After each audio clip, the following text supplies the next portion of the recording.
अस्सलाम वालेकुम नाज़रीन, जीअं त तव्हां सां गॾु आऊं रमू चमचियो। नाज़रीन, पाकिस्तानी दोस्तनि ऐं भाइरनि जे लाइ ख़ुशख़बरी। नाज़रीन, जीअं त तव्हांखे अहम ख़बर ॿुधाईंदो रहां त CT70 2026 जो मॉडल सफ़ा सस्तो। पंहिंजियूं गॾा गाॾी विकिणो, पंहिंजियूं ट्रालियूं विकिणो, पंहिंजियूं साइकिलियूं विकिणो, CT70 वठो सफ़ा सस्ती, जंहिंजी रक़म आहे 86,900। अञा अवांखे छा खपे? 86,900 रुपया। अॼु ई वञो, अॼु ई ख़रीद कयो पाकिस्तान आल शोरूम ते। अॼु ई वञो, अॼु ई वञी ख़रीद कयो CT70 मोटरसाइकिल। हीअ असांजो हिकिड़ो दोस्त चए पियो, अचो त इन खां पुछूं तो वटि कहिड़ी गाॾी आहे। अच्छा, हेॾा नाज़रीन, ही दोस्त आयो आहे, अचो त हिनखे ॿुधायूं।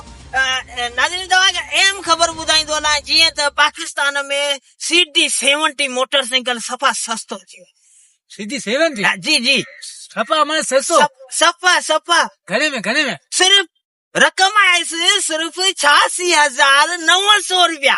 86,900 रुपया? बाक़ाइदे सां। तूं कहिड़ी गाॾी हलाईंदो?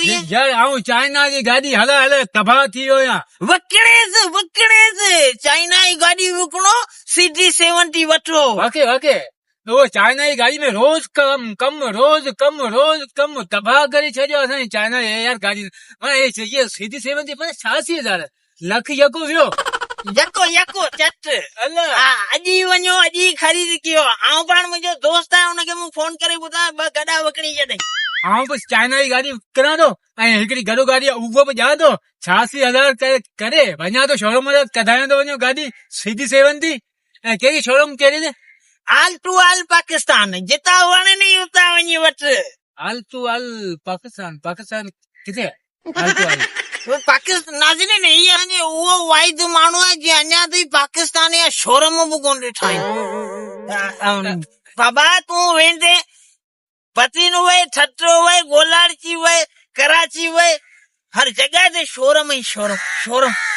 मूं असल में मूंखे गाॾी हिकिड़े ॿिए माण्हू में हलल वठी ॾिनी हुई। हा, शोरूम इहे अलॻि किथे न छा न आऊं कोन्हे कहिड़ी जॻह ते हूंदा। यार हाणे तोखे शोरूमनि जी कोन्हे ख़बर, पोइ हुन में यार हाणे आऊं पुछा करे आऊं पेची न। हा, बस जेको मेडिकल स्टोर हुजे हुन खां पुछो शोरूम किथे, पाणे तोखे पुॼाए। अॼु तो करायां। वञ। घणा पैसा? 86,000। 86,900। वाह वञा थो बस। ठीकु आहे। हा, तूं वञ। ईमानदारी, ही वाहिद माण्हू आहे जंहिं अञा ताईं शोरूम न आहे ॾिठो। वञ। जीअं त नाज़रीन ॾिसो त ही हमरा अचे पियो, अचो त हिन खां बि पुछूं। दोस्त, जीअं त हींअर जेको नओं मॉडल आयो 2026 जो CT70, छा तो तव्हां ॿुधायो भला, उहो तव्हां वठंदा या न? न बाबा मोटरसाइकिल करियो इन गॾा गाॾी में लॻो। हुन ॾींहुं गाॾी असांखे कसम ॾिसी न तो पाण गाॾी अचे न तो असांखे वठण अचे। असां गाॾी बि इहो शौक़ु करियूं ई कोन। अरे सफ़ा सस्ती गाॾी थी वई आहे, वठो त सही, थोरो सफ़र करे त ॾिसो। जबरदस्त गाॾी आहे न, तव्हां वरी चयो गाॾी था किरियासीं। यार माण्हू थोरो ख्याल करे हलाए न बाबा। शेर मुंहिंजी गॾा गाॾी में लॻो वठण ई कोन थो बाक़ी असां छा करियूं? छो त आऊं गॾा गाॾी में लॻो, तूं कंहिं चक में लॻे मता न कर। नाज़रीन, इहो हिन जो जेको पे हो शायदि कचो हो, हिन जे लाइ जेको सो गॾा गाॾीअ में वञी लॻो। पुट, हाणे हिननि खे खपे त इहे मोटरसाइकिल न 3 टायरनि वारी साइकिलियूं वठी उहो हलाइनि। दोस्त, दिलि में न कजे, जीअं त असां त पाण तव्हांखे ॿुधाईंदासीं बाबा नई गाॾी आई आहे, ही फ़ाइदो जेको आहे सो वठो 2026 जो मॉडल। पर जेकॾहिं तव्हां नथा वठो त को मसइलो ई न आहे। महिरबानी करे पे पुट 3 टायरनि वारी साइकिलियूं वठो, उहे हलायो बस। 2026 मॉडल साइकिल ईंदी न, उहा आऊं वठंदुसि।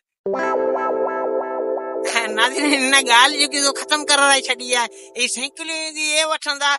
सुठी ॻाल्हि आहे, सुठी ॻाल्हि आहे। पेट्रोल खां बि कुझु बचूं था सही, पेट्रोल बि महांगो आहे। त धकण वारे माण्हू खां हाल वरी पुछिजा जेको आंखे पुठियां धिकींदो।